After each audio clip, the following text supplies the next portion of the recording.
주님이 오늘 우리에게 주신 말씀은 누가복음 1장 26절부터 33절 말씀입니다.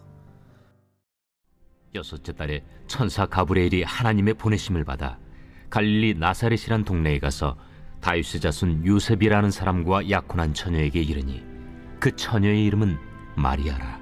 그에게 들어가 이르되, 은혜를 받은 자여 평안할지어다. 주께서 너와 함께 하시도다. 처녀가 그 말을 듣고 놀라 이런 인사가 어찌함인가 생각하며 천사가 이르되, 마리아여 무서워하지 말라. 내가 하나님께 은혜를 입었느니라. 보라, 내가 잉태하여 아들을 낳으리니 그 이름을 예수라 하라.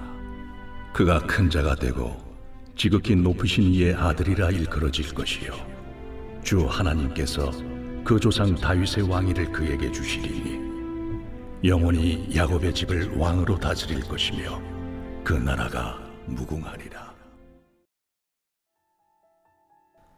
사가랴의 아내 엘리사벳이 아이를 잉태하고 나서 6개월이 지난 후에 또 다른 하나님의 역사가 시작됩니다. 사가랴에게 나타나 아이를 임신할 것, 곧 수태고지를 했던 가브리엘 천사가 다시 등장합니다. 이번엔 갈릴리 나사렛이란 동네에 있는 한 여인 마리아에게 나타났습니다. 가브리엘 천사는 다윗의 자손 요셉과 약혼한 처녀 마리아에게 등장합니다. 그리고 마리아를 향해 이렇게 말합니다. 은혜를 받은 자여 평안할지어다. 주께서 너와 함께 하신다. 이렇게 인사를 한 천사는 마리아에게 말합니다. 보라, 내가 잉태하여 아들을 낳으리니 그 이름을 예수라 하라. 세례 요한을 사가랴와 엘리사벳의 가정을 통해 보내시는 하나님께서 이제 우리의 구원자 예수님을 요셉과 마리아의 가정 속에 허락하십니다. 우리가 이와 같은 일련의 사건의 흐름과 하나님의 일하심을 바라보면서 누리는 은혜가 있습니다.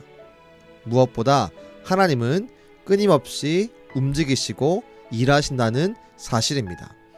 세례 요한을 준비시키신 하나님이 드디어 예수님을 이 땅에 보내십니다. 이런 과정을 우리에게 보이심으로 하나님의 역사를 우리 가운데 알리신 분명한 이유가 있습니다.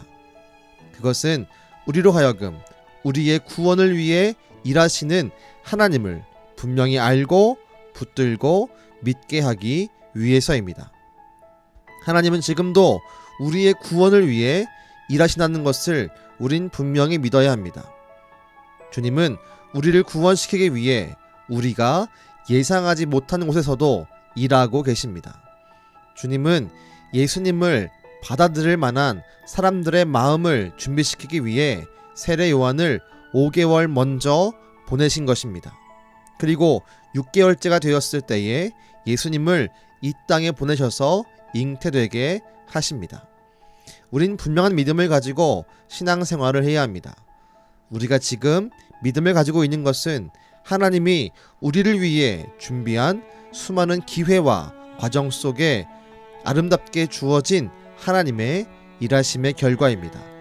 나아가 우리가 앞으로 점점 더 믿음이 강성해지고 구원에 이르는 확신 가운데 거하게 하기 위하여 주님은 지금도 우리를 위해 수많은 은혜스러운 일들을 준비하고 계십니다.